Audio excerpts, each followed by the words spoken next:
Bonjour, ici Stevie Ray, bienvenue à cette présentation de Bâton Rouge Live. Nous sommes en direct du fameux restaurant de la Jeunesse, situé au 1400 rue Yves-Blais. C'est une émission qui, chaque semaine, va dans toutes les directions et nous sommes disponibles sur Facebook, sur Kimarina Flashback. Une très belle émission pour vous aujourd'hui. Notre deuxième invitée, elle dirige sa propre école de chant depuis déjà une quinzaine d'années et fait partie de l'équipe de Bâton Rouge Live. Elle est passionnée de son métier. Nous allons avec elle aujourd'hui analyser et définir les 3 niveaux de compétences qui se retrouvent chez sa clientèle, de l'apprenti au niveau le plus relevé. Nous parlerons également de choses et d'autres concernant l'apprentissage du chant et des cours adaptés offerts au sein de son école. Nous recevrons la dynamique Mélissa Demers. Mais tout d'abord, avec notre premier invité, nous allons aborder un sujet qui se veut malheureusement d'actualité par les temps qui courent, un véritable fléau de notre société d'aujourd'hui qui ne fait pas de distinction chez les personnes éprouvées qu'il vise. Et pour certains, il s'agit d'un mot tabou, soit le cancer. Notre invitée fait partie des gens inspirants ayant su transformer du négatif en positif. Elle est écrivaine ou auteure, illustratrice. Son inspiration pour l'écriture s'est vue quintuplée, donc renouvelée, suite à cette terrible nouvelle pour en arriver à publier 2 livres fort intéressants. Donc avec nous, une femme qui représente un exemple pour nous tous, affichant un sourire de tous les instants malgré la maladie. Martine Cédilla. Bonjour Martine. Bonjour Stevie. Ça va bien? Oui, ça va super bien. La raison de ton invitation, premièrement, bienvenue. J'aime beaucoup ton sourire parce que je pense que tu es un exemple pour nous tous qui souvent, nous nous plaignons de toutes sortes de choses et c'est ce qu'on va tantôt explorer. On aime bien ici à l'émission transformer du négatif en positif, du moins de voir des gens qui ont su le faire, surtout parler sans aucune censure. Je pense qu'avec toi, on peut explorer le sujet, comme je le disais tantôt, qui est tabou pour plusieurs, nommer les choses telles qu'elles sont. Et je sais qu'avec toi, on peut parler ouvertement et franchement, et peut-être ouvrir les gens les yeux de certaines façons, des gens qui ne savent pas de quoi il en retourne.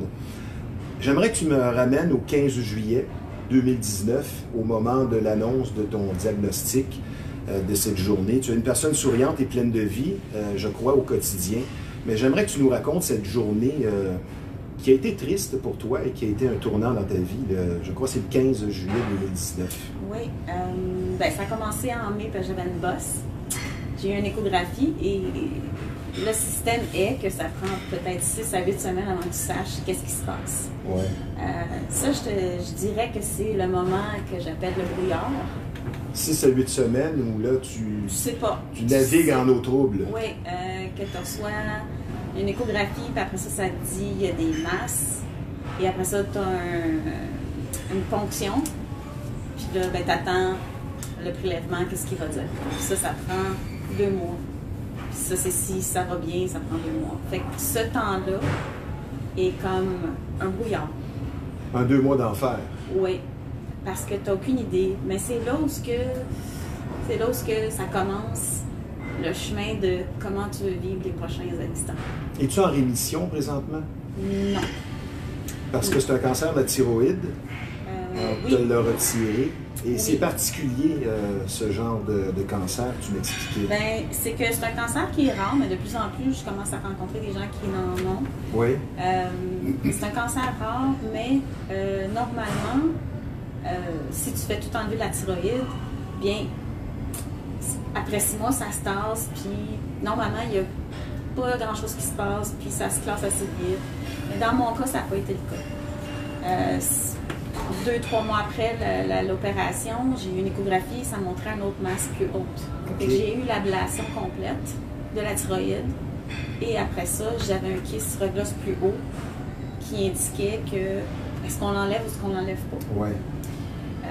Donc, à partir du 15 juillet, quand j'ai vraiment eu le diagnostic clair du prélèvement qui était vous avez un cancer carcinome papillaire, ben là, j'entendais plus rien. Ça a fait. Wow. Ça décèle un cancer, c'est vrai l'annonce ou ce que tu fais. Un choc. Oui. Oui. Ça, c'est bien certain.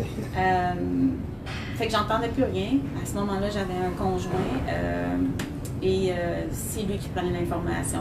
Il veut pas normalement, dans ma vie, j'ai tendance à être la seule qui prend l'information. Oui, c'est ça.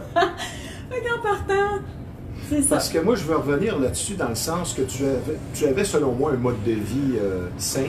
Oui. Une personne active, une personne qui fait attention à elle. Oui. Est-ce que tu allais là pour un examen de routine ou c'est à cause de la bosse? C'est à cause de la bosse. Je me suis vraiment réveillée un matin, j'ai touché mon cou, ça a donné comme ça, puis j'ai senti quoi. J'étais déjà suivie pour la thyroïde. J'avais déjà un problème de thyroïde. Mais tu allais quand même bien. Oui. À part une fatigue, là, que c'était tu difficile oui. à stabiliser, mais j'allais quand même bien, mais j'étais très fatiguée. Et à ce moment-là, la TSH, parce que c'est des hormones qui checkent, était très très haute, était à 44. C'est pas normal. Normalement, c'est entre 0,5 exemple et 4,5. Et toi, tu étais à 44. Oui. Donc ça, c'est vraiment haut. Et ça a donné que je me suis touchée et j'avais une bosse. Okay. Effectivement, j'avais. L'échographie montrait 2 masses. Tout ça pour dire que l'écho montrait ça, puis ça disait qu'il faudrait faire une ponction pour faire une biopsie et tout ça. Fait que là, tu te fais dire ça. Fait que moi, quand j'ai vu la masse et qu'on m'a donné le papier d'écho, j'ai tout de suite été payée dans le privé parce que j'avais un pour sentiment. Accélérer le processus. Le 6 mai au matin, j'ai eu le papier. Le 6 mai après-midi, j'étais allée pour mon échographie. J'ai eu le résultat quand même assez vite de ça, qui disait qu'il fallait faire un prélèvement. Mais c'est après ça que ça, c'est vraiment mon endocrinologue qui a fait le prélèvement. Mais c'est le processus après qui ne devrait pas être le cas, parce que c'est pire avec tout ce qui se passe. Là. Ben oui. Le processus d'attente, c'est ce qui est le pire, je trouve. Ça finit par jouer. Ben, ça joue sur ton... Soit tu travailles ton moral beaucoup. Mais parlant de morale, une des choses que tu m'as partagé lors de notre pré-entrevue, tu m'as dit ça se fait pas en criant pinotte. Il faut surtout pas tomber dans le pourquoi moi.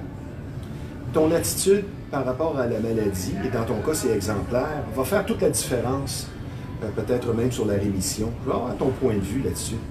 Ben, je suis comme ça dans tout. Oui.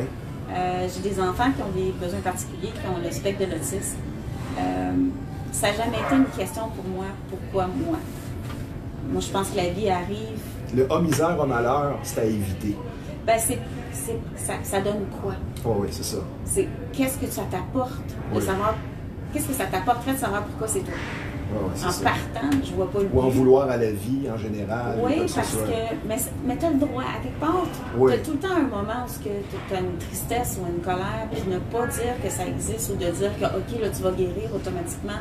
C'est pas de vivre le processus. Il faut le vivre. Il faut vivre sa tristesse. Puis c'est pour ça que moi, j'ai tendance à pas être dans le pourquoi moi. Mais est-ce que ça se peut, parce que tu m'as confié aussi que dans ta famille, et toi, tu en fais partie de ceux qui ont des problèmes cardiaques. Oui. Donc, tu avais peut-être une certaine approche par rapport à la maladie, un certain vécu qui fait que peut-être tout ça t'a aidé. Je dirais que même avant de savoir les maladies... Sans dire habitué de souffrir.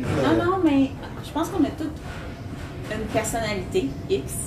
Je suis quelqu'un fondamentalement qui est de bonne humeur en général. Oui, positive. Oui, mais je suis très émotionnelle. Okay. Je suis très sentie, je suis très sentie. Fait que oui, les choses m'affectent, mais j'ai pas une tendance à la colère. Même si c'est quelque chose que j'ai appris à... Le ressentiment n'a pas fait partie de ton cheminement au travers de ton cancer? Non, pas du tout. Mais ça peut, puis c'est correct. C'est pas de dire que c'est correct ou pas correct. Ben, il y a une phrase que tu as employée qui veut tout dire dans ton approche. Tu m'as dit j'ai été chanceuse malgré tout.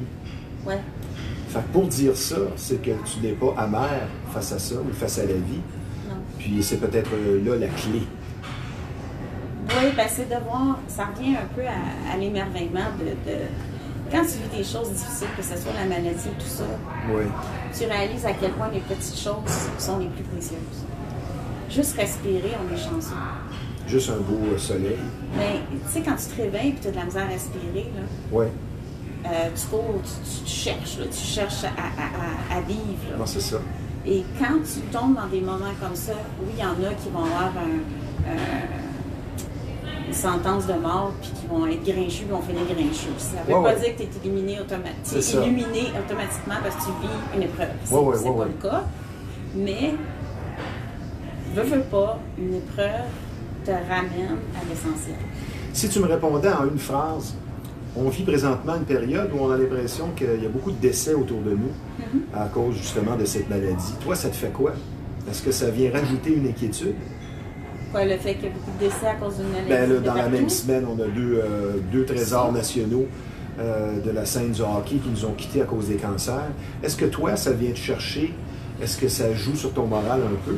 Je trouve ça triste, mais ça fait aussi partie de la vie. OK, j'aime ta réponse. Est-ce que dans un cas comme toi, finalement, tu es une maman aussi, il faut bien le dire, une personne responsable, est-ce que tu finis par t'en faire plus pour l'entourage que pour toi-même? Oui. C'est ça, hein? Ah, ben là, j'ai été te chercher un sourire, c'est bon, ça. Mais oui, ça, c'est sûr, c'est comme... C'est sûr, mais... Ça passe avant soi-même, finalement.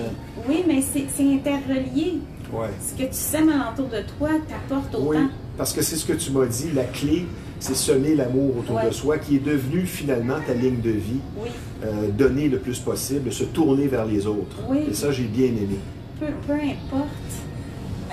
Quand je me suis fait opérer la première fois, puis moi, j'aime pas les hôpitaux, j'aime pas les piqûres. Personne n'aime ça. J'aime pas regarder, je veux pas que tu m'en parles. Ouais. Mais c'était la fois la plus zen, la plus en paix de ma vie que je suis rentrée pour me faire opérer pour la plus grosse opération que j'ai eue dans mon corps, moi. Et à travers tout ça, parce qu'un malheur n'arrive pas toujours seul, tu as vécu un divorce. Oui, ça c'est ça, oui. Je veux dire, qu'est-ce qui manque avec tout ça, tu sais? Il a fallu vraiment que tu fasses preuve de caractère. Ben, écoute, le 15 juillet dernier, j'ai su que je serais jamais en rémission, mais c'est un gros mot. Finalement, le 15 juillet, c'est ta date fétiche. Moi, c'est wouhou, les 15, il y a quelque chose qui se passe. Puis je suis né le 15. J'espère que je vais porter chance. Bon. Ouais, ben tu vois, on est là. Oui. Tout est relié, mais c'est... Le 15 juillet, j'ai su que, si je ne me trompe pas, c'est le 15 de cette année, en tout cas dans cette date-là, que ça ne serait pas un cancer en rémission parce que je l'ai eu une deuxième fois en avril dernier. Puis se faire opérer en période de COVID et de situation, c'est pas évident. Tu es vraiment seul. Et le temps n'est qu'une illusion, comme tu disais si bien. Le temps est précieux. Puis moi, je suis quelqu'un qui est now. Oui, j'ai des rêves. Oui, je crois dans bâtir des choses, mais c'est maintenant que ça se passe. Fait que, ici et maintenant devient de plus en plus important pour toi. Oui. Si tu mettais un qualificatif sur ton expérience de vie depuis ce fameux 15 juillet 2019, t'emploierais quel mot? Miraculeux. On va parler maintenant de ton inspiration, parce que tu étais déjà un petit peu dans le milieu. Tu étais déjà co-auteur avant. Tu es devenue auteure-illustratrice. Ça, c'est venu en toi tout à coup, cette inspiration, tu m'as dit, une semaine après l'opération, la première fois.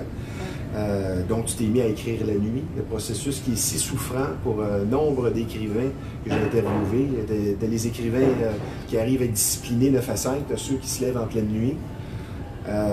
C'est moi. Tu as vécu ta première opération, comme tu le disais, de façon calme, tu étais zen. Parle-moi de cette inspiration soudaine et renouvelée. Comment ça s'est vécu pour toi, Martine? C'est fou. C'est ça ma face. Écoute, l'opération s'est faite le 11 septembre. Déjà en partant, ma famille, c'était comme le 11 septembre. Oh my God! Peux-tu changer la date? Non! Ça va peut-être changer cette journée-là. Et c'était c'est drôle à dire, un beau moment parce que j'étais bien entourée. J'avais un bon chirurgien. J'avais une bonne endocrinologue. En paix avec toi-même, comme tu m'as dit. Avec mon entourage. Et une semaine après, j'ai commencé à avoir des inspirations nocturnes, surtout au niveau des images, des sujets. Oui, parce que tu illustres aussi. Oui, j'ai toujours fait ça. Depuis, là, ça va faire 8 ans que je vais dire à mon compte, parce que pour moi, c'est comme je travaille plus. Mais je travaille, oui, il faut de l'argent dans la vie, c'est de l'énergie. Pour faire ce qu'on veut faire, il faut avoir de l'argent pour continuer à donner. Ça, j'ai compris ce concept. Mais je travaille plus parce que je m'amuse à créer. Puis ça a été juste une ouverture totale suite à cette opération-là. Connecté au moment présent, parce que l'inspiration, c'est le moment présent pur. C'est que ça a comme commencé à sortir. C'était tous des moments dans mon enfance où c'était simple, c'était beau, que ce soit regarder les nuages, puis les formes, que ce soit souffler dans une feuille, puis que ça fait du bruit. Et de là, à partir des textes, j'ai commencé à faire des publications Facebook, puis je me suis fait dire par un gars qui s'appelle André. André, si t'écoutes ça, c'est le mari à une amie que je travaillais beaucoup avec dans ce temps-là. Il vient me voir avec ses petites feuilles toutes imprimées de mes publications, puis il dit « Martine, il faut que tu fasses un livre avec ça. Wow. » Pour qu'un homme te dise ça, Parce qu'un homme, tu sais, normalement, ça n'a pas une tendance à... Là, ça, c'est un préjugé. Ouais, je sais, mais je ne le dis pas. Là, tu viens de dire des préjugés dans mon émission, on continue. Mais, tu sais, t'as pas tendance, oui, t'en as, mais c'est comme de vraiment avoir quelqu'un, puis oui, je dis un homme parce que ça m'a impressionné, qui soit touché par mes textes, puis mes illustrations, puis qui me disent... Mais tant mieux, il y a une influence positive sur ta vie. Oui, puis c'est quelqu'un en qui j'ai confiance, puis qui dit pas des choses juste pour dire des choses. Tu sais, les gens, soyons vrais. Fait que c'est comme, j'y ai dit, oui, j'ai commencé à y penser, puis j'ai commencé à le monter. Fait que j'ai commencé à écrire, puis à illustrer une semaine ou deux après l'opération, donc fin septembre, disons. Puis j'ai fini d'écrire et illustrer mi-novembre, puis je l'ai envoyé à 2-3 éditeurs. Puis c'était dans le temps du Ça a été chanceuse, ça a fonctionné dès le départ. Ben, parce qu'il y a des gens qui vont consulter 10 maisons d'édition avant de se faire dire. Oui, mais...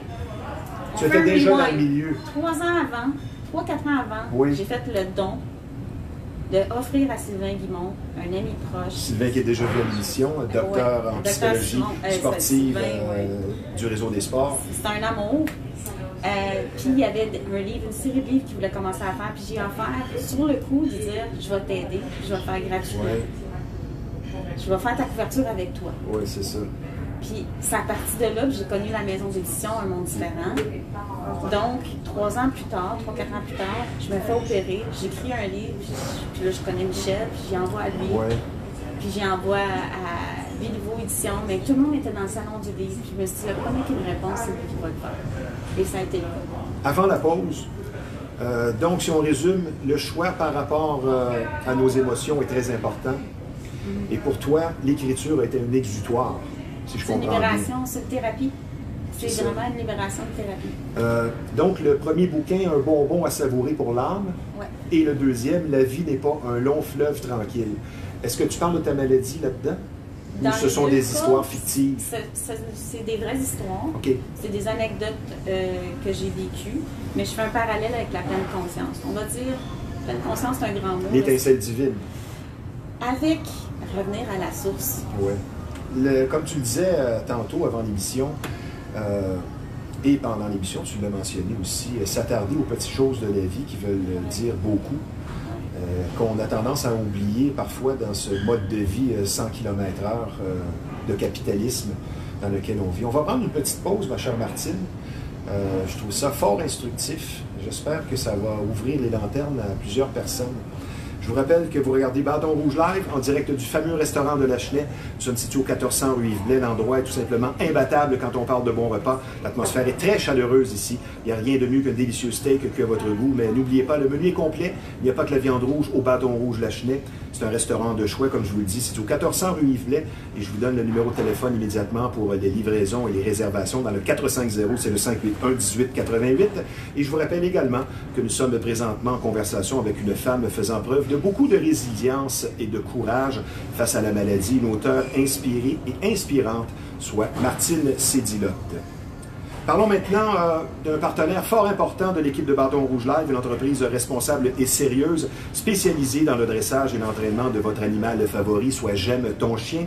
Courtoisie et expérience font partie de la culture de l'entreprise, que ce soit un simple ajustement sur le comportement ou pour tout ce qui concerne le dressage et l'entraînement du chien. Évidemment, son animal de compagnie, c'est un peu comme un membre de sa famille, on ne veut pas le confier à n'importe qui. Donc, pour consulter et confier son animal en toute confiance, dites-vous que si votre animal favori était un humain, vous iriez chez J'aime ton chien. Je donne immédiatement le numéro de téléphone de l'entreprise spécialisée en comportement canin dans le 514, c'est le 895-8738. Chez J'aime ton chien, votre animal sera aux petits soins. Maintenant, un sujet un peu plus sérieux, vous allez être retraité avec beaucoup d'écoute et de compréhension si vous vivez une infestation. Vous aurez compris ici qu'on parle de bébites et pour certaines familles, c'est carrément un drame. Et plus vous attendez, plus le problème va s'aggraver. Donc, la solution à une infestation, c'est Rive-Nord Extermination. 35 ans d'expérience qui vous attendent sur place, une entreprise familiale très sérieuse, un service personnalisé. Donc, la solution à une infestation, c'est Rive-Nord Extermination, le numéro de téléphone dans le 450, c'est le 582-6706.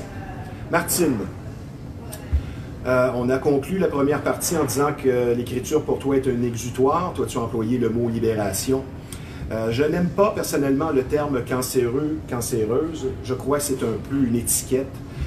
Ma question, parce qu'on est ici pour se dire les vraies choses, pas de censure. Est-ce que tu as peur de la mort? Des fois oui, des fois non. C'est ça la réalité. Dépend de la température? Peut-être. C'est des moments quand je suis en paix, non. Quand je suis dans un tourbillon, peut-être plus oui. Oui. Quand ça vient à mes enfants, plus. Ou quand tu es fatigué? Aussi. Mais je le vois plus maintenant, de plus en plus, comme une autre porte, une autre étape, une autre phase. Oui. Avoir perdu beaucoup de gens. Mais qu'on soit malade ou pas, je veux dire... ça fait partie de ça fait partie de la vie. Fait que je vis pas ma vie dans la peur, je vis pas ma vie dans l'urgence de vivre, mais je vis ma vie avec le fait que c'est précieux chaque minute. J'ai hâte de voir ta prochaine réponse parce que c'est une question que je brûlais d'impatience de te poser. Quand on constate autant de gens qui se plaignent, c'est rendu un mode de vie, l'ironie caractérise la société d'aujourd'hui. On va se plaindre sur la météo, les Canadiens, le gouvernement. Et toi qui vis une véritable épreuve, là, je veux dire, c'est pas juste la météo. On se sent comment quand on voit ça qui nous entoure, cette ironie, et peut-être aussi faire une morale aux plaignards de ce monde. On se sent comment par rapport à ça? OK, ben, on est... Parce que c'est un sujet qui doit te... Non. Non? Non, tu non? vois, Okay. non. Je pense que les gens font ce qu'ils peuvent avec les outils qu'ils ont. J'ai appris ça beaucoup en étant près de mon ami codeur, François Lemay, qu'on fait tout notre possible avec les outils et la conscience qu'on a au moment qui se passe. J'ai pas de jugement envers les gens qui ne gèrent pas chaque petite chose. Ben, sans dire jugement, on peut avoir une opinion. Même pas. OK. Je trouve ça triste. Oui, je trouve ça à quelque part triste. C'est une perte de temps. Parce qu'ils sont malheureux souvent. Oui. Ils vivent une émotion peut-être plus... tu sais, parce que souvent, ça a un sous-jacent de choses qu'on n'est pas bien dans certaines choses. Ouais. Et pourquoi qu'on va réagir sur plein de petites choses anodines qui ne sont pas très importantes. C'est présent souvent parce qu'il y a quelque chose d'autre qui est là. Ou pas, mais souvent j'ai vu ce genre d'agissement-là plus dans des situations parce que quand tu es malheureux à quelque part, ça n'en prend pas gros pour venir t'agresser. Oui. Fait que ce côté-là, c'est pour ça qu'à quelque part, quand quelqu'un va dire « Oh mon Dieu, ça se peut-tu telle affaire » ou ben que j'en reviens pas de telle affaire. J'ai pogné un flat. Ouais. Je rentre pas travailler. Moi, je ris. Fait que ben ça, c'est moi, mais moi, je suis un peu bizarre. Fait que c'est correct. Mais... Prochaine question. Poser la question, c'est y répondre, mais peut-être que ta réponse sera différente de ce que j'anticipe. Le jour du diagnostic, le pire moment de ta vie? Non. Non? OK. On poursuit? Ben pourquoi? Ça te surprend? Ça te surprend? Parce que tu as vécu pire ou... Oui. OK. Ben, moi, tout se traverse avec de l'amour. Les moments où les pires dans ma vie que j'ai eu, c'est plus à une séparation. C'est ça, c'est ce que j'allais dire. Je ne voulais pas mettre de mots dans ta bouche. À un divorce. Ouais. Quand tu penses que quelqu'un te dit les vraies affaires, puis tu réalises, comme je sais pas moi, tant de temps plus tard, que c'est pas vrai. Ouais. L'honnêteté, c'est super important pour moi. C'est ça. La loyauté. Tous ces côtés-là. Ben, l'amour. Dans le fond, l'amour, c'est la souche du respect, de l'honnêteté, de tout. Fait que ça me brise beaucoup plus, m'atteint totalement, me met invalide quand je suis touchée au cœur. Question suivante. On pourrait croire qu'après une telle nouvelle, on ne fait que pleurer. Mais je pense qu'il n'en est rien. La résilience, est-ce que ça embarque presque instantanément ou ça a pris quelques semaines? Je pense que tu t'en rends même pas compte que c'est de la résilience. OK. Je crois que... Je pense pas que j'étiquette ça. Je pense plus que tu vis. L'important, c'est de vivre chaque moment comme tu le sens. Puis pas t'arrêter de pleurer, puis pas t'arrêter d'être en colère, de le vivre. J'ai eu des camps, puis c'est rempli d'amour, mais t'as des camps qui vont te dire que tu vas guérir, t'as des camps qui vont te dire que tu vas mourir. Ouais, c'est ça. Le entre-deux n'existe pas beaucoup. Puis il sait de l'entre-deux. C'est que ça, tu ne sais pas. Puis c'est un peu ce que je parlais hier justement dans une conférence, c'est que chaque humain est unique, chaque situation l'est, puis l'humain qui va vivre ce cancer-là va le vivre différemment que telle personne. Il n'y a rien qui a une étiquette qui peut être posée. Ce week-end, il y a un article qui est paru dans le Journal de Montréal. On comparait le cancer à un crabe, un parasite qui s'installe dans ton système. Et on disait aussi qu'il faut arrêter d'employer le mot combat quand il est question de cancer. Toi, est-ce que tu es d'accord avec cette affirmation et tu compares le cancer à quoi en une phrase? Le cancer, c'est une épreuve de vie. Simplement, il y a des cas qui sont beaucoup plus graves, Oui. mais c'est toujours le regard sur ce que tu es en train de vivre qui va changer la donne. Je connais Nathalie Prudhomme qui a un cancer très agressif en ce moment. Et c'est incroyable à voir aller. Fait que, oui, Un exemple ça de semble un résilience pure. combat quand on regarde ça. Oui. Mais moi aussi, j'ai tendance à ne pas vouloir dire que c'est un combat parce que ça met une pression de plus. Pour moi, c'est comme j'ai ça devant moi, je l'attaque de quelle façon, je le vis de quelle. C'est plutôt je veux le vivre de quelle façon. Puis c'est là que ça se joue, comme tu le dis si bien. Quand ton inspiration s'est vue exacerbée, stimulée, le processus a été de l'avant de l'écriture. Le choix des sujets et des titres de bouquins, est-ce que ça a été aussi facile que tout le restant? Oui. Oui? Oui. Ah oui? Facile, tout seul? Quand t'aimes, Comme du beurre dans la poêle. Oui. Tu sais, quand c'est senti, c'est plus fort que tout. Question suivante. Nous sommes un peu bousculés par le temps. On continue à se dire les vraies choses. On avance en âge, donc on est censé avancer en sagesse. Tu auras bientôt 50 ans. Eh oui. Il ne faut pas le dire parce que c'est tabou l'âge d'une femme, mais je sais que toi, tu es très à l'aise avec ça. En quoi est-ce que le 50, on va oublier la maladie, en quoi est-ce que le 50 change ta vision des choses de la vie? Je dirais que c'est encore un what's next, genre un nouveau départ. Mais comme à chaque jour, c'est juste, hey, qu'est-ce que je vais faire avec ce chapitre-là? Ouais. Maintenant, on va aller dans la section questions rafales. Tu me réponds par un mot, un nom ou une phrase. À quelqu'un qui vient d'apprendre qu'il a la terrible maladie, le diagnostic vient de tomber, en une phrase, tu leur donnes quel conseil? Aime-toi et donne-toi de l'espace. Est-ce que parfois tu te poses la question, où est-ce que j'ai pu, comment je pourrais dire, puiser ma force pour faire face à tout ça? Est-ce que c'est une question de religion? Est-ce que toi, tu fais partie des gens qui croient à une puissance supérieure? Est-ce que tout ça, c'est venu t'aider? Dans le cas de Martine Sédilotte, on définit ça comment? En une phrase. La magie du cœur. Ah. Simplement. Oui, je crois qu'il y a de l'énergie partout. Mais je pense pas que je peux mettre une étiquette là-dessus non plus. Certaines personnes vivent de la compassion. Est-ce que d'autres personnes fuient quand ils savent que tu as le cancer? Oui. Ça, j'étais sûr que tu me répondrais ça parce que je connais des gens qui disent « Ah, ben moi, je suis pas à l'aise avec ça. Ben là, t'as un problème. » Oui, ça arrive. Ça peut, Des gens qui nous déçoivent. Oui, Oui. oui, mais ça fait peur. Mais je le comprends. Oui. Ça fait mal. C'est comme un deuxième Ben oui. coup de pelle. Mais c'est un coup de pelle. Mais oui, ça fait fuir aussi. Par rapport à ce qu'on entend ou qu'on peut présumer, parce que vivre la maladie versus en avoir une idée, c'est une histoire bien différente. It's a different story. Tu dis quoi par rapport à ça?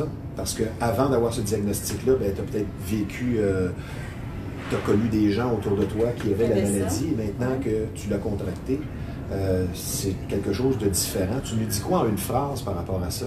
C'est quoi l'inverse d'avoir les pieds dans les souliers de la réalité? Oui. Que ça arrive à tout le monde, qu'on peut pas, qu'on a tendance à penser que c'est loin, mais qu'on peut tout être touché par tous les sujets. Est-ce qu'on arrive à faire abstraction ou c'est un sujet qu'on a toujours en tête? Le cancer? Je pense que on arrive à faire abstraction dépendamment du degré qu'on est atteint.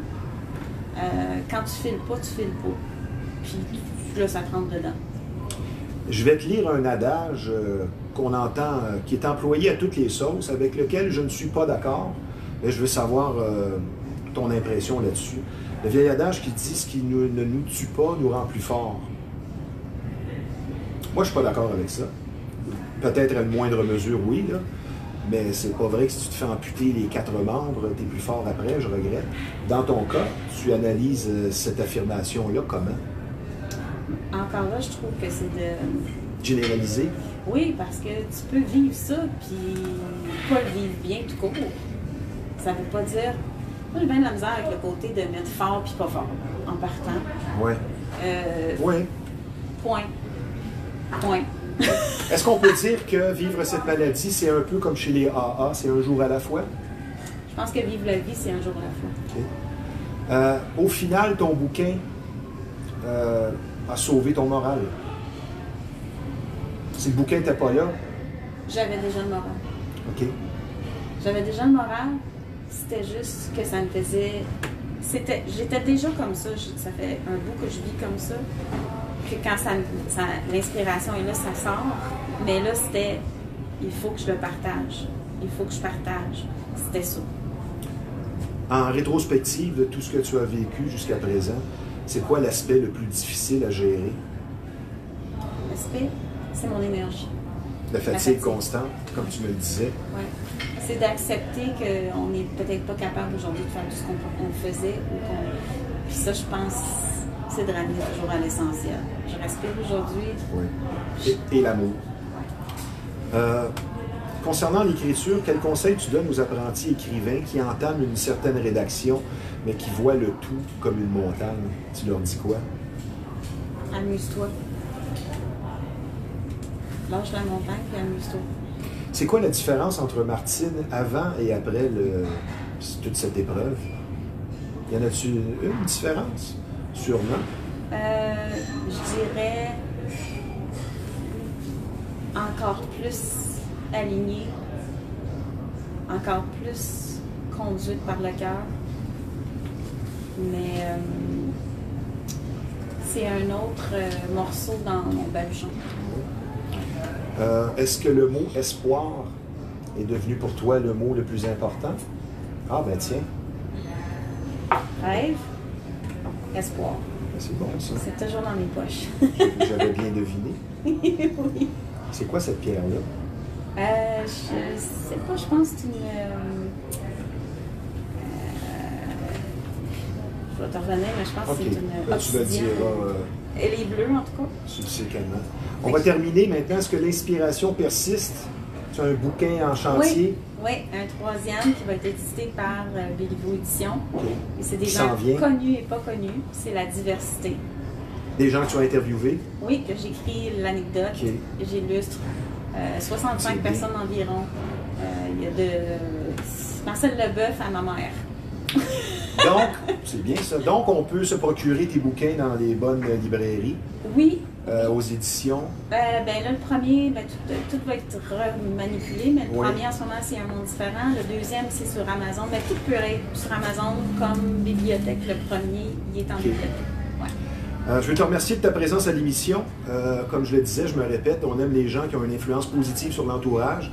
Et dans ton cas, je veux dire, c'est manifeste.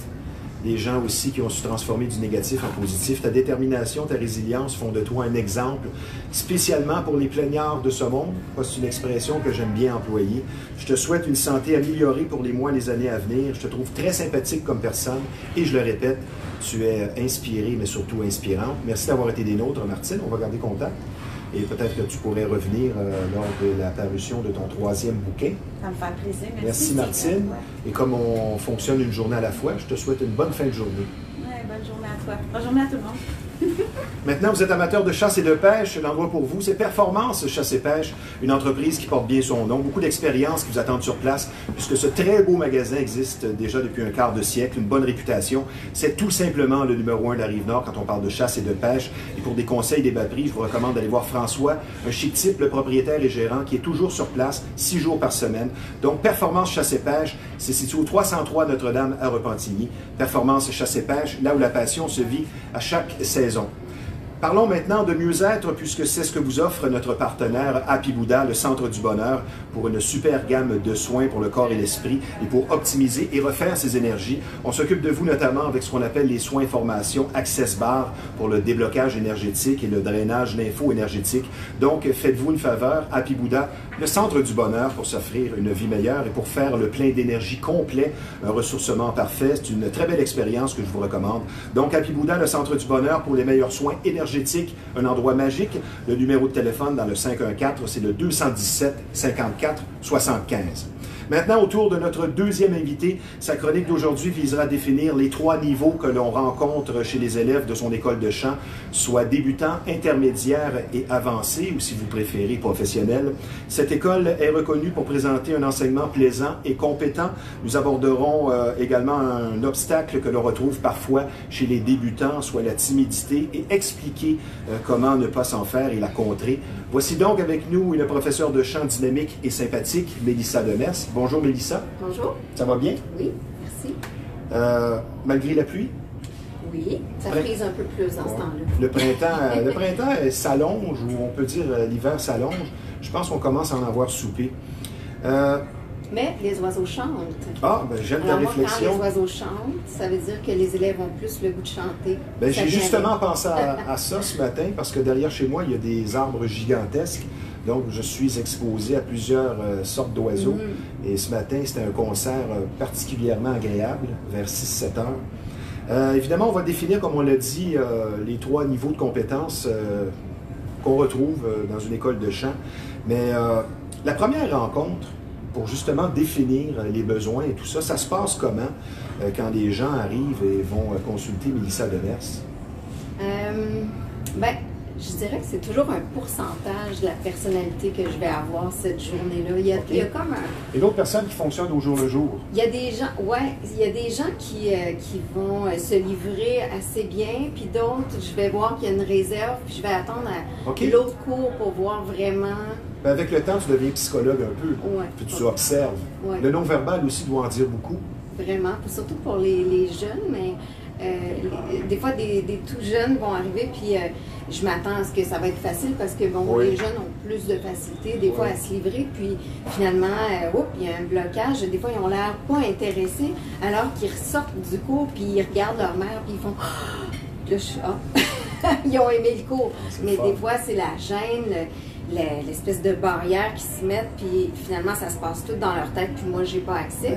Puis finalement, le cours d'après, c'est une autre personne. Dans la deuxième portion de notre interview, on va parler de la timidité qui vient freiner l'élan de la passion de certaines personnes. Donc, pas de prérequis nécessairement. Des prérequis, c'est sûr que musicalement, s'il y a un problème au niveau de l'oreille ou du rythme, c'est des éléments qui s'ajoutent, qui font que ça fait un peu plus laborieux d'apprendre à chanter. Donc, il y a une petite base que c'est sûr que c'est plaisant quand tu es là, mais bon, ça se travaille. Mais au niveau de la motivation, s'il y a un acquis au niveau du rythme et qu'il y a une petite facilité au niveau musical, ben ça va faire qu'on va aller plus loin dans l'évolution. Mais il reste qu'on apprend dans le plaisir, puis même s'il y a des lacunes, on avance là-dedans. Et tu as des cas de gens qui ont très bien chanté, mais sous la douche, parfois depuis des décennies, et qui finalement emboîtent le pas et vont voir Mélissa. Ça doit être particulier. Oui, puis souvent... Et qui se disent, finalement, j'aurais dû faire ça avant. Oui. Souvent, c'est des blocages qui viennent peut-être de l'enfance. Il y a une tante qui leur a dit une phrase, puis que ça a mis dans leur tête qu'ils ne seraient jamais assez bons pour chanter. Ou, des fois, c'est des phrases anodines, mais qui, pour la personne, ça va faire un blocage, puis ils vont mettre ça de côté et dire « je peux pas faire ça ». Fait que des fois, ça vient de là. Des fois, c'est juste de la gêne ou c'est juste l'espèce de remettre à plus tard, de dire peut-être un jour. Puis finalement, il y a un déclic. Mais maintenant, avec les concours aussi qu'on voit à la télé, ça aide beaucoup mon entreprise parce que, bon, ça fait qu'ils voient le résultat et disent si je travaille. Quelqu'un qui part de nulle part. Oui. Mais comme toi, tu as fait Star Academy? Oui, en 2004. Tu penses que tu l'as fait 2 fois? En fait, j'avais fait la première audition en 2003, ils ne m'avaient pas pris. En 2004, je me suis rendue jusque dans les 10 finalistes. Ça, c'est un accomplissement. Parce Il y a tellement de gens qui se présentent là. Donc, si on analyse les 3 niveaux, on va commencer avec le premier, je veux dire, débutant. Ça veut dire quoi? Mais peut-être, je veux dire, c'est une question qui est un peu anodine parce qu'on sait bien qu'un débutant, c'est un débutant, mais peut-être aussi que ça concerne des gens qui se croient à un niveau supérieur, mais qui ne sont que des débutants finalement. Oui, c'est assez rare, là, mais en fait, débutant, pour moi, c'est... au Québec, il y a énormément de talent. Je suis toujours impressionnée de voir à quel point... c'est rare là, que pour un premier cours, après ça, je vais me dire, ouf, la plupart qui viennent dans mon local, ils ont quand même soit un côté artistique intéressant, ils ont tout quelque chose. Et c'est assez rare que c'est vraiment pas beau. Mais ça. Bon, parce que sinon, ils viennent pas dans mon bureau. Mais où on s'en allait avec ça, excuse-moi. Bien, ça m'amène à ma prochaine question pour le débutant. C'est que tu as certaines personnes qui, tout naturellement, présentent des belles habiletés. Ouais. Est-ce qu'on peut dire que c'est parce qu'ils ont été exposés à la musique plus jeunes? Oui, parce que moi, c'est mon cas. C'est le cas. J'ai été exposé très jeune à la musique, donc je suis devenu quelqu'un de musique, musicien, tout ça. Ça joue beaucoup, ça. Oui, c'est vrai, les influences musicales, puis on se rend compte qu'en vieillissant, on retourne à ce qu'on écoutait, que nos parents écoutaient, et ça, c'est très drôle, parce que la plupart, ils me disent « Hey, j'haïssais ça, cette musique-là, puis là, je peux pas croire, je vais chanter ça. » Parce que ça les ramène dans l'émotion de l'enfance, dans ce que les parents faisaient jouer dans la maison, tout ça, c'est intéressant. Mais débutant, c'est que, bon, t'as pas tant de connaissances, mais par contre, t'as un bagage de vie. Fait que, c'est dur de dire débutant, parce que chaque personne arrive avec sa personnalité artistique, même si il n'y a pas nécessairement toutes les connaissances, va avoir un instinct. C'est ça que je trouve le fun, et de faire ressortir l'instinct de la personne. Et là, c'est là que tu interviens. Ouais. Je veux dire, tu es là pour débloquer parfois. Oui, c'est ça. Est-ce que l'oreille, tu l'as ou tu l'as pas? Je pense que je t'ai déjà posé cette question-là. Mais est-ce que ça se développe selon toi? Oui, ça se développe. Ou il y en a, il n'y a rien à faire? Je pourrais penser à mon conjoint, justement, qui, ça fait des années, qui m'entend chanter. Et puis qui, j'ai déjà même essayé de le coacher, tu sais, pour voir, parce qu'il dit que ça serait intéressant de faire un... Parce qu'il y a quand même cet intérêt, mais en fait, ça s'améliore quand même. Ça s'améliore. Mais tu es la preuve vivante que les contrastes s'attirent, finalement. Oui. C'est ça, hein? Oui, lui est sportif. Moi, je suis artistique. Ouais. Concernant la passion, qui est très importante, on va en parler plus loin dans la livraison. Ça, on ne peut pas la feindre. On ne peut pas faire semblant d'avoir la passion si tu ne l'as pas. Non. Parce que tu vois, parfois, dont Star Academy, des artistes qui mettent toute la gomme, toute l'émotion est là. Je veux dire, ça passe par les larmes. On voit, on ressent cette passion-là. Mais on ne peut pas faire semblant. Non. Non, puis de toute façon, sans passion, on va décrocher assez rapidement parce que c'est beaucoup de travail.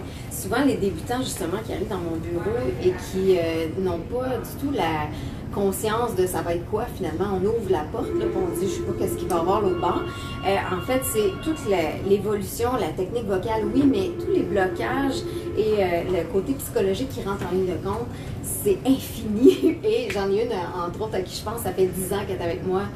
Et elle a commencé dans mon bureau en disant, moi, je sais pas quoi chanter, là, je suis ici parce que ça m'interpelle, mais j'écoute pas tant de musique, je sais pas quoi chanter, j'ai pas d'intérêt particulier. Fait que là, j'ai trouvé que c'était spécial. Puis finalement, elle s'est mise sa passion s'est développée avec le temps. Et elle est encore là. Incroyable. On va y aller avec peut-être un mot encourageant pour les futurs élèves.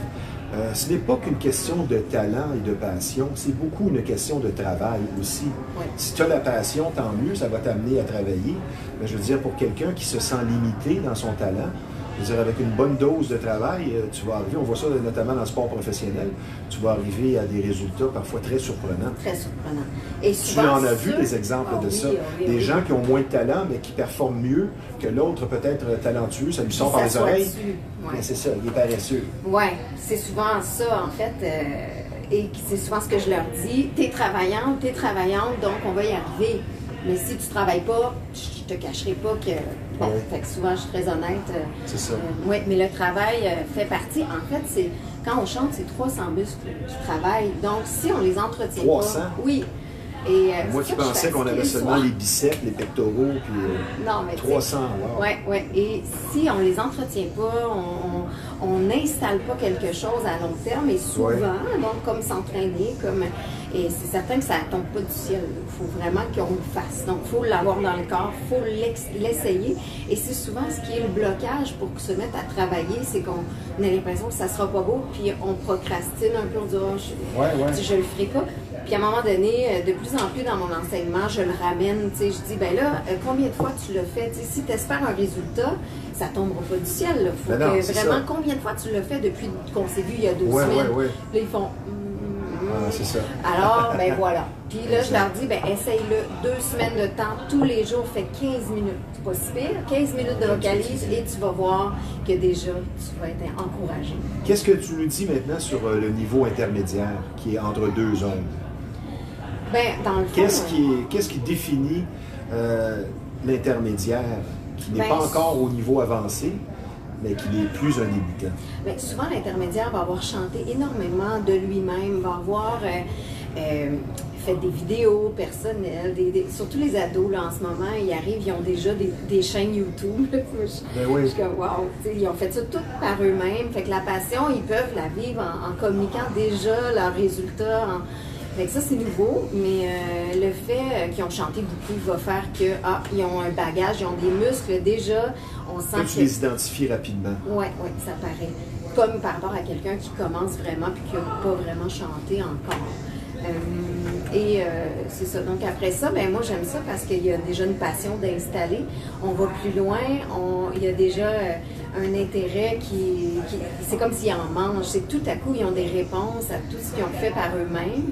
Et là, je leur apporte des précisions sur plein de choses, puis là, ils surfent là-dessus. C'est là qu'on expérience entre en ligne de jeu. Oui, c'est le fun. Est-ce que tu dirais, une petite question comme ça, entre deux, que c'est un peu comme aller à la bicyclette chanter? C'est-à-dire que si ça fait longtemps, tu chantais avant, bien, disons, ça fait quelques années que tu ne l'as pas chanté, ça revient rapidement, un peu comme aller en bicyclette, oui? Oui, ça revient, oui.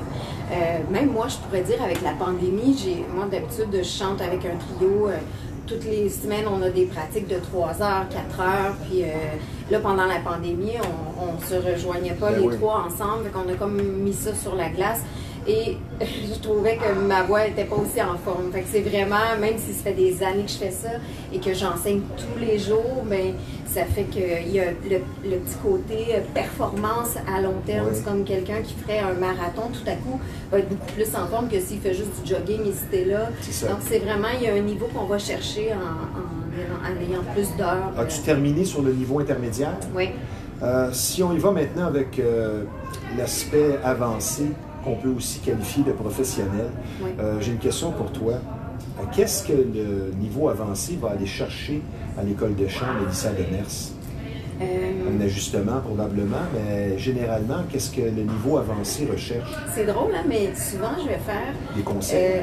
Oui, des conseils, mais moi, ma spécialité, c'est de faire comprendre à l'élève comment la voix se définit dans chaque zone. Fait que quelqu'un, exemple, qui est à Lionel Groulx en théâtre musical et qui fait du pop, du classique, moi, ce qui m'a manqué dans ma formation, c'est que j'ai fait du folk, du pop, et après, je suis allée 7 ans en classique. Fait que l'entre-deux, là, moi, ça m'a vraiment intriguée, parce que moi, je faisais du pop en même temps que du classique et la comédie musicale. J'ai mélangé tous les styles, et j'ai réussi à trouver une espèce de façon d'expliquer qui est plus claire, en tout cas, pour la transition. Donc, des gens, par exemple, qui ont fait du pop, et là, tout à coup, ils tombent en théâtre musical, et ça m'est arrivé de coacher l'été des élèves, pour essayer de... je cherche le mot, mais d'aller faire l'espèce de dégradé entre les différentes zones de voix et qui fait qu'après, ils ont une voix plus stable et qui vont comprendre mieux les styles. Fait que moi, souvent, je vais aller comme faire une synthèse de tout ce qu'ils ont appris. Il y a ce côté-là. Sinon, il y a le côté interprétation. Donc, ceux qui se préparent pour des auditions vont venir me voir pour comment... Toi, tu vas aider à faire un démo, exemple? Oui, soit ça, ou je vais les préparer aussi scéniquement pour aller passer l'audition. J'en ai 4 là, qui s'en vont faire la Mélodie du bonheur en fin de semaine. J'en ai une qui est allée à Granby pour les auditions la semaine passée, là, 2 semaines. Donc, c'est vraiment le fun de coacher ces gens-là parce qu'ils sont rendus à un niveau intéressant. Et là, on passe à l'étape interprétation, donc le côté théâtral. C'est immense, là, dans le fond. C'est infini, ça. Est-ce qu'il y a quelque chose à rajouter sur le niveau professionnel avancé? Peut-être une note que tu avais prise ou non, c'est pas mal ça. Ouais. Avant la pause, une petite question. C'est quoi les différences, et il y en a-t-il, dans l'enseignement par rapport aux hommes et aux femmes? L'approche, il doit y avoir une différence en quelque part.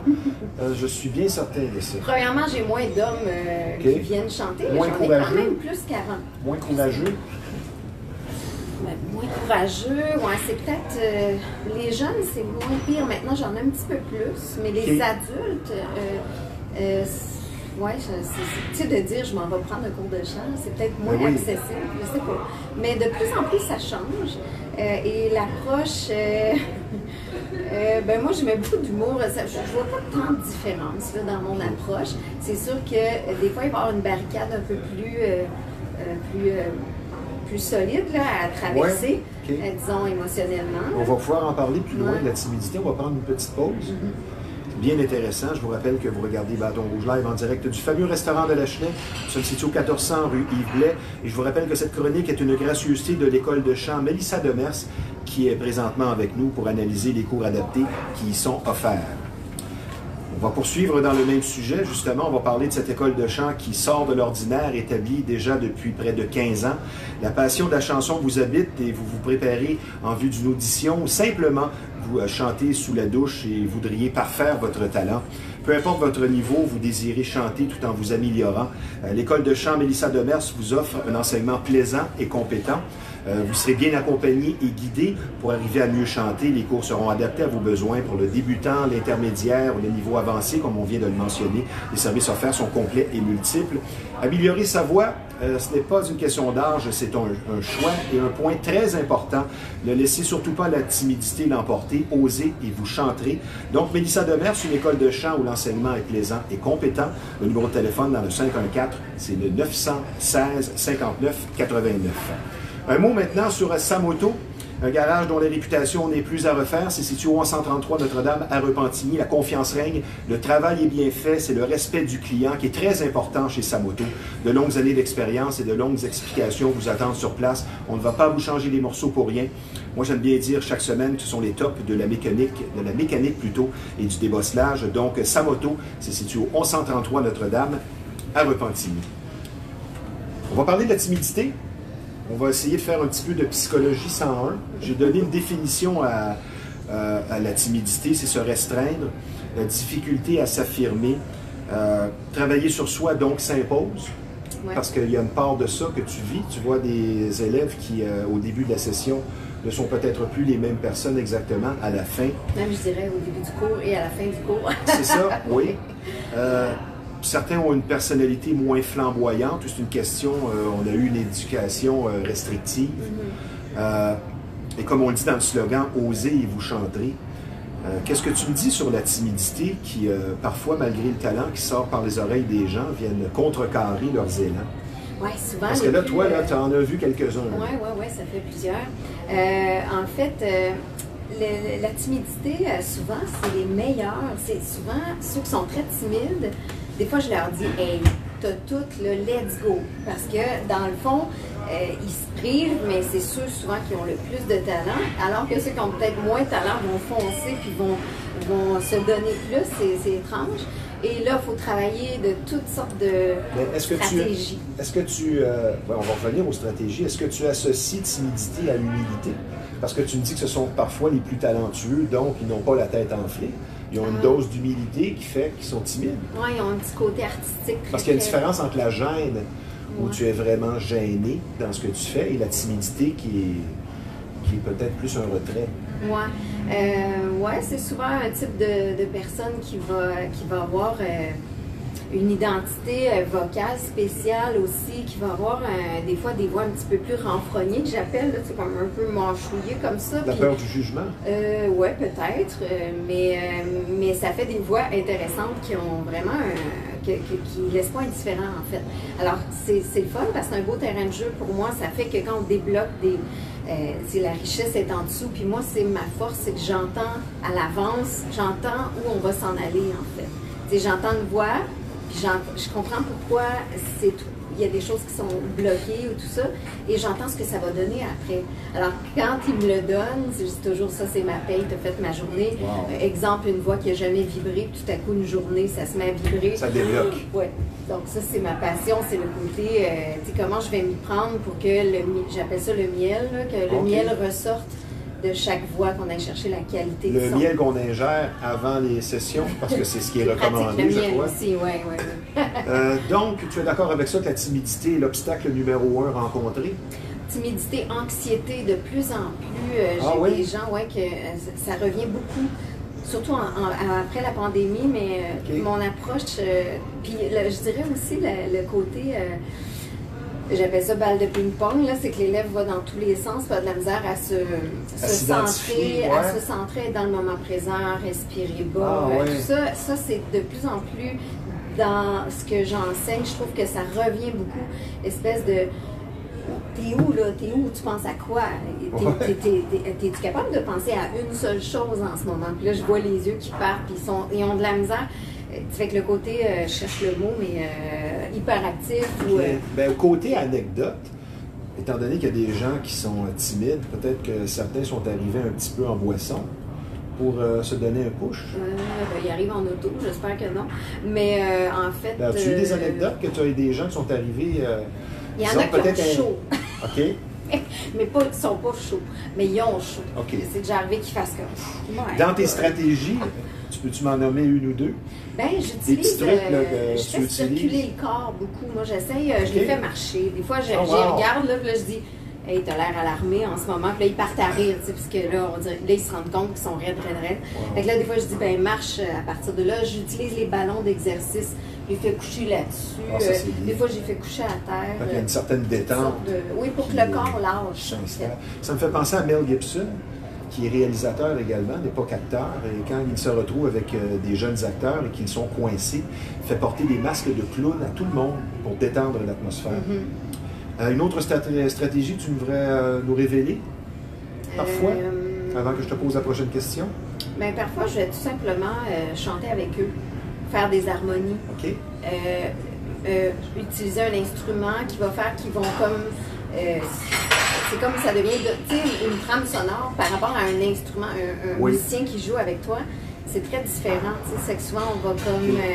amener un côté plus personnel, on va réduire la vitesse, on va... Tu sais, fait que je fais du sur-mesure, fait que tu sais, je joue du piano, c'est un véritable entraînement, je veux dire. Ouais. Fait que on va dans toutes les directions, j'essaye de pas... Si je vois qu'il y a quelque chose qui ne fonctionne pas, j'utilise autre chose. On va faire un petit retour dans le temps. Comment se sont faits les débuts de l'école? Quelles ont été les influences? Est-ce que c'était un rêve d'enfance, une idée spontanée? Est-ce que c'est une entreprise familiale? Ça s'est fait comment, les débuts? Là? Ça fait déjà une quinzaine d'années. Bien, j'ai commencé à enseigner dans des écoles de musique qui avaient plusieurs cours offerts. Donc, à Terrebonne au début, après ça à Rosemère. Et à un moment donné, bien, là, j'ai eu mes enfants, puis je me disais, bien, tant qu'à ça, je pourrais enseigner chez moi. Puis j'aurais pas à me déplacer, je pourrais, tu sais, c'est des heures coupées, donc avec une famille, ça peut être pratique d'organiser ça comme je veux. Et j'avais le rêve de bâtir une école comme moi, j'aurais voulu avoir. Parce que avec moi, ta touche personnelle. Oui, puis avec ce qui m'a manqué dans ma formation, que j'ai développé avec le temps. Fait que moi, je me suis organisée pas mal tout seul jusqu'à 17 ans, jusqu'à temps que j'aille au cégep en musique, en chant classique. Wow. Donc, j'ai pas eu cette chance à 9-10 ans d'avoir un coach qui m'aide. Fait que j'ai appris par moi-même, fait que j'avais des sacrés bons faux plis, ce qui fait que maintenant je suis capable de débloquer beaucoup de voix parce que j'ai passé par là moi aussi. Mais, on parlait précédemment de l'obstacle numéro 1 que représente la timidité. Mais tu as des cas qui sont complètement l'inverse. C'est-à-dire que la personne se croit en bon québécois, un ego démesuré, difficile à travailler aussi parce que la personnalité est trop forte, comme certaines vedettes qu'au final, personne ne veut travailler avec eux. Ouais, tu as rencontré des cas comme ça. Tu fais quoi? Parce qu'en bon québécois, on dit on va le casser. Non. Ce sont des termes de hockey. Mais comment tu deals avec quelqu'un qui se présente avec une personnalité trop forte et qui peut-être même veut t'en montrer à toi? Parce que dans le lot, tu as des gens comme ça, là, je veux dire, souvent, c'est des belles voix, des voix très spectaculaires. Mais par contre, travailler avec ces gens-là, c'est compliqué. Tu fais quoi? Ah, je les ramène sur le plancher des vaches. Comme on dit, c'est pas trop long. Parce que ça finit tout par la même affaire. Faut s'impliquer, s'investir émotionnellement. Donc, c'est pas long que la sensibilité revient. Fait que souvent, ces gens-là, ils arrivent comme une tonne de briques, puis après 2 mois, leur attitude change, ça s'améliore. En groupe aussi, ça devient différent. Une dose d'humilité là-dedans, ça vient aider. Oui. Puis je pense que c'est peut-être ma personnalité aussi qui fait que ils vont tu les mets en confiance aussi, ça aide. Oui, puis tu sais, beaucoup d'humour encore là pour aller des fois cibler des petits... si on chante trop fort, exemple, parce qu'on prend de la place, tout ça, mais ça ne veut pas dire que la qualité de voix est belle. Fait que des fois, je fais « wow, trop fort, ramène », et là, ils s'habituent à avoir une espèce de sentiment d'être plus en contrôle de ce qu'ils font par rapport à trop le garrocher en pleine face. Question suivante, une question que je t'ai sûrement déjà posée, que ce soit en entrevue ou off the record. Ta définition de bien chanter, je pense que c'est important de le répéter selon Mélissa Demers. C'est quoi une bonne livraison? C'est quoi bien chanter? Parce que c'est pas seulement d'avoir une belle voix.